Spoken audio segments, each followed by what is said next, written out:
I have long felt connected to Isis, who was the most powerful Egyptian goddess of strategy, motherhood and healing. So I was anticipating feeling her energy and maybe even receiving messages when we visited the temple. I feel like I have a genuine past life resonance that we work together, so I wasn't approaching the Isis temple as a visitor, but walking through the temple, it felt neutral. As I moved through the spaces, nothing resonated. There was no sense of recognition or familiarity. I have to say I felt a little bit flat. Was it because the temple had been moved, or was it that it was super crowded?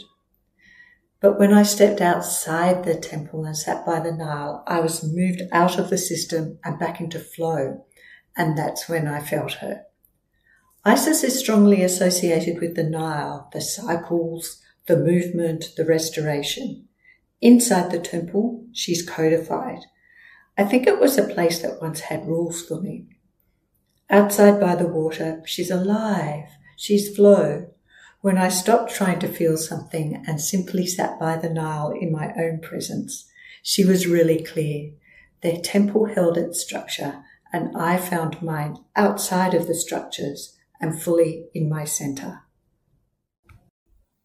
The temple was built on Philae Island and then moved block by block to Agilkia Island in the 1970s by UNESCO to prevent it being submerged after the construction of the Aswan High Dam.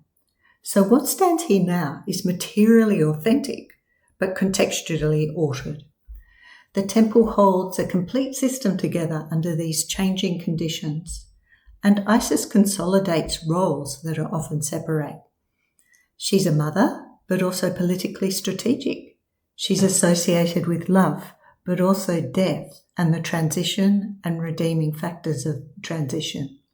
She supports kingship, but she doesn't derive her authority from it. The interior reads as controlled and deliberate rather than expansive or immersive.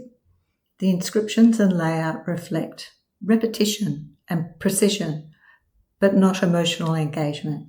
It doesn't try to draw you in or create a sense of awe in the way that other temples did for me. It's not trying to respond to the person walking through it.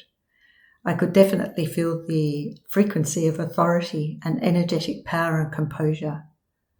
What the walls whispered.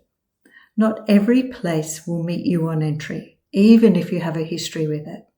Some environments are designed to hold their function regardless of who is present, and this is one of them.